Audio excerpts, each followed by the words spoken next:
दोस्तों, अगर हमारा मन खाली हो जाए तो हम उसमें कुछ ऐसी चीज डाल सकते हैं, कुछ ऐसे विचार डाल सकते हैं जिसे हम अपने मन की बकबक को शांत कर सकते हैं। जो विचारों का सैलाब हमारे मन में चलता रहता है, उन्हें हम बहुत अच्छी तरह रोक सकते हैं। और दोस्तों, अगर एक बार मन की बकबक रुक जाए तो फिर हम से जो चाहे वो करवा सकते हैं। इसीलिए अगर आप मन की बकबक को शांत करवाना चाहते हो तो इस कहानी को आखिर तक जरूर सुनना। एक नगर की बात है। उस नगर में एक नौजवान युवक रहता था। उसका नाम विकास था। उसे एक समस्या थी और उसकी समस्या यह थी कि उसका मन हर समय भटकते रहता था।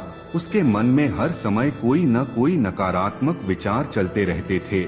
उसके मन की बकबक कभी शांत नहीं होती थी। वह जब भी कुछ सोचकर करता तो कुछ अलग ही कर देता। कभी वो अपने अतीत के बारे में सोचकर पछताता था कि काश मैंने उस काम को, उस समय को कुछ ऐसा कर दिया होता, उस काम को वैसा कर दिया होता। या फिर वो अपने भविष्य के बारे में सोचता रहता और डरता रहता कि कहीं भविष्य में ऐसा हो गया तो क्या होगा, कहीं मैं असफल हो गया तो क्या होगा, अगर मुझसे कोई गलती हो गई तो लोग मेरा मजाक उड़ाना शुरू कर देंगे। और ऐसे ही कई सारे नकारात्मक और असफलता से भरे विचार उसके मन में आते रहते थे। विकास हमेशा ही अपने विचारों में खोया रहता। वह अपने विचारों से मुक्ति पाना चाहता था। विकास चाहता था कि उसके मन में कोई भी फालतू विचार कभी भी ना आए, लेकिन हर समय विचारों का सैलाब उसके मन में उठता ही रहता। इसीलिए जीवन में वह बहुत परेशान शांत हो गया था। फिर एक दिन उसे किसी ने बताया कि यहाँ पास के जंगल में एक बौद्ध भिक्षु रहते हैं। उसके पास जाओ, हो तुम्हारे मानसिक समस्या का समाधान अवश्य कर देंगे। यह सुनकर विकास तुरंत ही बौद्ध भिक्षु के पास चला जाता है और अपनी सारी समस्या उन्हें बताता है। बौद्ध भिक्षु भी विकास की बातों को डोट ही ध्यान से सुन लेते हैं और उसे कहते हैं कि तुम मुझसे क्या जानना चाहते हो। यह सुनकर विकास कहता है, हे गुरुदेव, मैं अपने मन को शांत व खाली करना चाहता हूँ। मैं आपसे यह जानना चाहता हूँ कि मन को खाली वो शांत कैसे करते हैं। मेरा मन हर वक्त विचारों से भरा रहता है। मेरा ध्यान एक जगह लग ही नहीं पाता है, जिसके कारण मेरे हर काम में समस्या आ जाती है। मैं एक चीज करता हूँ तो नकारात्मक विचारों के कारण दूसरी चीज पर पहुँच जाता हूँ। मेरा मन एक जगह ठहरता आ ही नहीं है और यूं ही हर दिन मेरे मन में हजारों विचार चलते रहते हैं। और यह कब होता है, क्यों होता है, मुझे कुछ पता नहीं चलता। बहुत देर बाद मुझे एहसास होता है कि मैं क्या करने बैठा था और मैं क्या कर रहा हूँ। गुरुदेव, मैं अपने मन को विचारों से खाली कर देना चाहता हूँ। मैं चाहता हूँ कि मेरे मन में एक भी विचार न आए। जब मैं चाहूँ तभी मेरे मन में विचार आए। फिर बौद्ध भिक्षु ने कहा, किसी समस्या का समाधान तभी निकाला जाता है जब हम और समस्या की जड़ तक पहुँचाते हैं, समस्या को ठीक से समझते हैं और जानते हैं।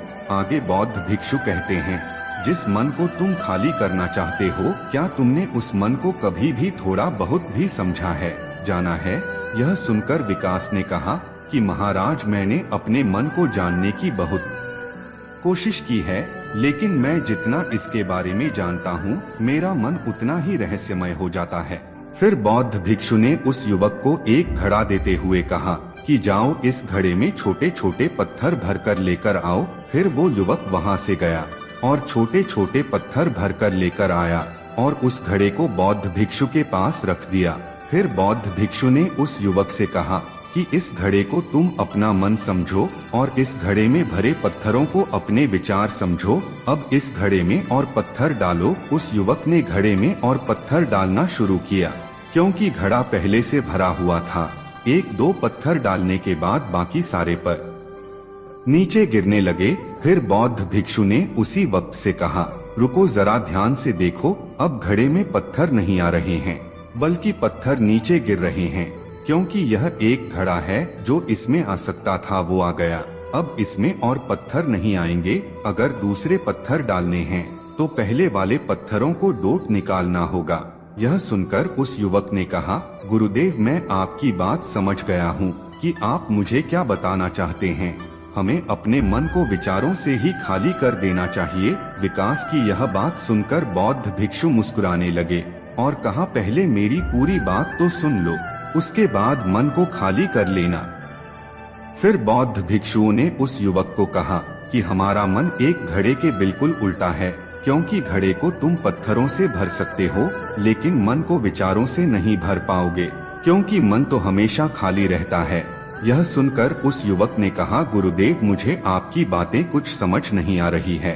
मन अगर खाली रहता है तो फिर हम उसे खाली करना क्यों चाहते हैं?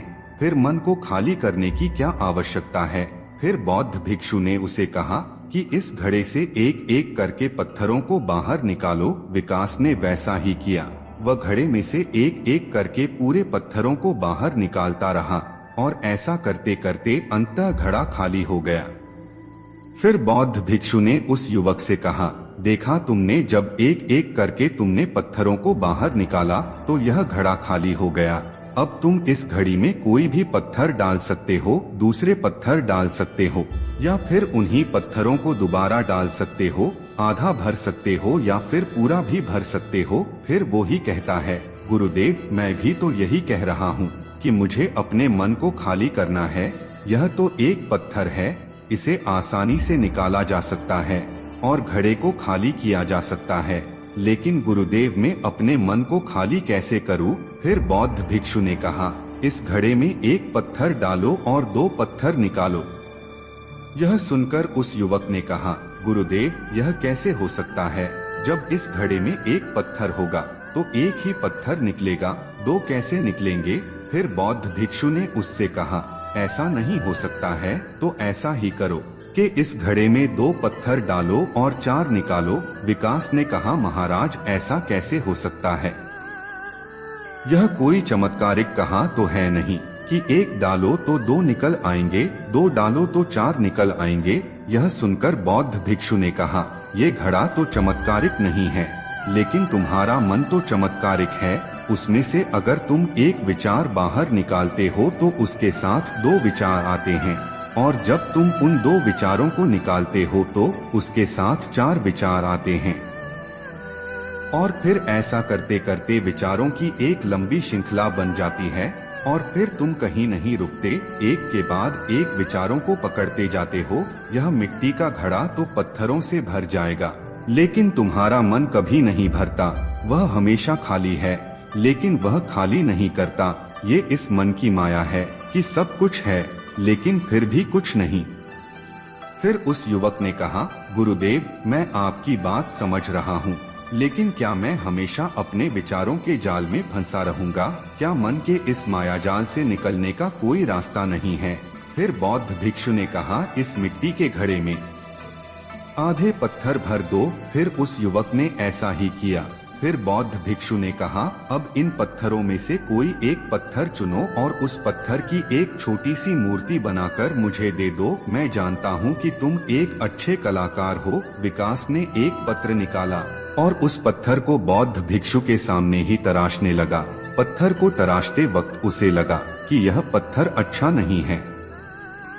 फिर उसने दूसरा पत्थर घड़े से निकाला, लेकिन उसे वो पत्थर भी पसंद नहीं आया। फिर उसने तीसरा पत्थर निकाला, लेकिन वो तीसरा पत्थर भी उसे पसंद नहीं आया। उसका रंग अच्छा नहीं था। ऐसा करते करते उस युवक ने सारे ही पत्थरों को दो बाहर निकाल दिया। उस युवक को ऐसा करते हुए बौद्ध भिक्षु बड़े ही ध्यान से देख रहे थे। फिर बौद्ध भिक्षु ने उससे कहा कि जो तुमने सबसे पहले पत्थर निकाला था, उस पत्थर को यह समझकर तराशो के इसके बाद तुम्हारे पास कोई और पत्थर नहीं है, और यह एक ही पत्थर तुम्हारे पास है। फिर उस युवक ने जैसा गुरुदेव ने कहा उसे एक पत्थर को लेकर तलाशना शुरू किया, और उसने उस पत्थर से एक बहुत ही सुंदर मूर्ति बनाई और बौद्ध भिक्षु को भेंट की। और बौद्ध भिक्षु से कहा, गुरुदेव इस पत्थर से इतने सुंदर मूर्ति बन सकती थी, मैं ये सोच भी नहीं सकता था। उस युवक की बात सुनकर बौद्ध भिक्षु ने कहा कि जब तुम्हारे पास और कोई दूसरा विकल्प नहीं होता है, तब हम उस विकल्प नहीं संपूर्ण ऊर्जा लगाते हैं और उसी को सबसे बेहतर बनाते हैं। और जब हमारे पास कई सारे विकल्प होते हैं तो हम पत्थर चुनते भी नहीं, और मूर्ति बनती भी नहीं। हमारा मन भी एक विचार के पीछे हजारों विकल्प खोल के रख देता है और एक मुख्य विचार को छोड़कर उन हजारों फालतू के विचारों में उलझकर हम रह जाते हैं। फिर उस युवक ने कहा, गुरुदेव, मैं आपकी बातों को बहुत अच्छे से समझ गया हूँ, लेकिन अब मुझे क्या करना चाहिए? कृपया आप मेरा मार्गदर्शन करें। बौद्ध भिक्षु ने उस युवक से कहा कि मन को खाली करना, साफ करना 1-2 दिन का काम नहीं है, यह बहुत लंबी प्रक्रिया है। तो क्या तुम इसके लिए तैयार हो? वह युवक कहता है, जी गुरुदेव, तैयार हो, चाहे कितने भी लंबी प्रक्रिया क्यों न हो। फिर बौद्ध भिक्षु ने उस युवक से कहा कि मन को खाली पर नकारात्मक विचारों से दूर रखने के तरीके हैं और उन्हें एक करके समझते हैं। पहला तरीका है कि ऐसे लोगों का साथ छोड़ दो जो तुम्हें कमजोर, पिछड़ा हुआ, लक्ष्यहीन महसूस कराएं। अक्सर हमारे आसपास ऐसे लोग होते ही हैं जो हमसे पद और धन में ऊपर होते हैं और इसी पद और धन के घमंड में वह अपने नीचे से लोगों को कुछ भी नहीं समझते। इसलिए ऐसे लोगों के पास रहना ही नहीं चाहिए और ऐसे लोग अपने से छोटे लोगों को हमेशा यही महसूस कराते हैं कि आप कितने छोटे हैं और इसीलिए वह छोटे लोग अपने जीवन में कुछ बड़ा हासिल कर ही नहीं सकते। इसके अलावा कई बार हमारे मित्र और घर परिवार के सदस्य भी ऐसे होते हैं जो अक्सर हमें छोटा महसूस कराते हैं, हमें नीचा दिखाने की कोशिश करते हैं, लोगों के सामने हमारा मजाक बनाते हैं। तो ऐसे लोगों से जितना दूर हो सके उतना दूर रहो। ये लोग ऐसे होते हैं कि तुम्हारी नजरों से तुम्हारी गरिमा को दूर करके तुम्हें लक्ष्यहीन बनाते हैं और फिर तुम्हें खुद की काबिलियत पर शक होना शुरू हो जाता है। तुम्हारे अंदर खुद के प्रति नकारात्मक भावनाएं आ जाती है और यह नकारात्मक विचार तुम्हें मानसिक तनाव और चिंता की ओर ले जाते हैं। फिर बौद्ध भिक्षु दूसरा तरीका बताते हुए कहते हैं कि तुम बहुत ही कम और चुनिंदा लोगों को ही अपना मित्र बनाओ। ऐसे लोगों को ही अपना मित्र बना जिससे तुम कुछ सीख सकते हो, जिनकी तुम इज्जत कर सकते हो, जो तुम्हारी भावनाओं को समझ सके, जिनकी सोच तुमसे मेल खाती हो, जो जीवन में तुम्हें आगे बढ़ने में सहायता करें। हमारे जीवन और चरित्र में हमारे माँ बाप के बाद हमारे मित्रों का ही सबसे ज्यादा योगदान होता है। इसीलिए मित्रों का सही होना भी बहुत आवश्यक है। ऐसा कहा भी जाता है, तुम उन 5 लोगों का प्रतिबिंब हो जिनके साथ तुम सबसे ज्यादा वक्त बिताते हो। अगर तुम्हारे आसपास के 5 लोग जिनके साथ तुम सबसे ज्यादा वक्त बिताते हो वे ईमानदार हैं, तो तुम भी धीरे धीरे ईमानदार होना शुरू कर दोगे। और अगर वह 5 लोग अमीर हैं तो तुम भी धीरे धीरे अमीर बनना शुरू कर दोगे। कहने का अर्थात यही है कि तुम वैसा ही बन जाते हो जिस तरह के लोगों के साथ तुम अपना समय व्यतीत करते हो। किसी महान दार्शनिक ने कहा था कि तुम मुझे किसी भी इंसान के मित्रों से मिलवा तो मैं उसके मित्रों को देखकर उस इंसान का भविष्य बता दूंगा। हमारी सबसे बड़ी समस्या यह है कि हम लोगों को नहीं बोल पाते हैं। जिन लोगों के साथ हम रहना पसंद नहीं करते हैं, न चाहते हुए भी हमें उन नकारात्मक लोगों के साथ वक्त बिताना पड़ता है। इसीलिए सबसे पहले हमें अपने जिंदगी में उन लोगों को न कहना आना पड़ेगा जिनके साथ रहकर हमें लगता है कि यह हमारी जिंदगी खराब कर रहे हैं। अगर ये हमारी जिंदगी में न हो तो शायद हम ज्यादा खुश रहेंगे। बौद्ध भिक्षु आगे कहते हैं, तीसरा तरीका है कि तुम कभी भी अपना अतीत नहीं बदल सकते, लेकिन तुम अपना भविष्य अवश्य बदल सकते हो। इसीलिए तुम्हें पूरी तरह से वर्तमान में रहते हुए उन चीजों पर, उन कामों पर ध्यान दो जो तुम्हारे नियंत्रण में है, जिन्हें तुम आज कर सकते हो, अभी कर सकते हो। बौद्ध भिक्षु कहते हैं, मेरी एक बात हमेशा याद रखना, केवल वर्तमान में रहकर भविष्य को संवारा जा सकता है, अतीत में रहकर नहीं। इसीलिए वर्तमान में जीने की आदत डालो। चौथा तरीका है कि तुम स्वस्थ और पौष्टिक खाना खाओ। हमारा शरीर ऊर्जा से चलता है और हम जैसा खाना खाएंगे वैसे ही ऊर्जा हमारे शरीर को मिलेगी। अगर हमारा शरीर स्वस्थ नहीं रहेगा तो हमारा मन स्वस्थ कैसे रहेगा? जब शरीर कमजोर व बीमार रहता है तो मन में कई सारे नकारात्मक विचार आते हैं और स्वस्थ शरीर में स्वस्थ दिमाग का वास होता है। इसीलिए शरीर को स्वस्थ व मजबूत रखना हमारी जिम्मेदारी है। बौद्ध भिक्षु कहते हैं कि पांचवा तरीका यह है कि रोज ध्यान करो। ध्यान करने का सबसे उपयुक्त समय सुबह या फिर रात को सोने से पहले होता है। लेकिन अगर तुम्हें ध्यान में गहरा जाना है तो सबसे उपयुक्त समय रात का ही होता है। रात में सोने से पहले ध्यान करने से नींद में भी सुधार होता है और बहुत गहरी नींद आती है। ध्यान करने के लिए तुम अपनी सांसों पर ध्यान केंद्रित कर सकते हो या फिर तुम अपने मन में उठने वाले विचारों पर भी अपना ध्यान केंद्रित कर सकते हो। मन में उठने वाले विचारों पर ध्यान केंद्रित करने से ध्यान करने वालों का ज्यादा फायदा होता है, क्योंकि इसमें आसानी से गहरे ध्यान में उतरा जा सकता है। अगर तुम ध्यान नहीं कर सकते हो तो रोज खुद के साथ अकेले में वक्त बिताओ। खुद के व्यवहार को समझो, देखने की कोशिश करो कि मन में किस तरह के विचार उठ रहे हैं और क्यों उठ रहे हैं। बौद्ध भिक्षु आगे बताते हुए कहते हैं, छठा तरीका है कि तुम नए नए जगह घूमने जा सकते हो, क्योंकि एक पुरानी कहावत है कि एक लंबी यात्रा आपको 100 किताबों के बराबर ज्ञान देती है। गौतम बुद्ध अपने जीवन काल में 9 महीने लगातार घूम रहे थे। उनके भ्रमण करने का यही कारण था कि नए नए जगह जाने से ज्ञान की प्राप्ति के साथ साथ मन को एक नयापन भी प्राप्त होता है। नई जगह घूमने जाने पर हमारा मन उत्साहित रहता है। फिर बौद्ध भिक्षुओं कहते हैं, मन के जाल में कभी मत हंसो, मन को खाली करने की कोशिश मत करो। जीवन में ध्यान करना सीखो, अपने ध्यान को केंद्रित करो, अपने ध्यान में एकाग्रता लाओ और जीवन में जो कर रहे हो उसे पूरी मेहनत के साथ अंतिम समझकर करो। उस काम को ऐसा करो कि उसके बाद तुम्हें और कुछ नहीं करना है, और जब फिर दूसरे विचार पर कार्य करो तो बस उसी पर कार्य करो, किसी तीसरे विचार पर नहीं। मन के मायाजाल से निकलना इतना आसान नहीं, लेकिन ध्यान करने से सब कुछ पाया जा सकता है। दोस्तों, आशा करते हैं आज के इस कहानी से आपने जरूर कुछ ना कुछ मूल्यवान सीखा होगा।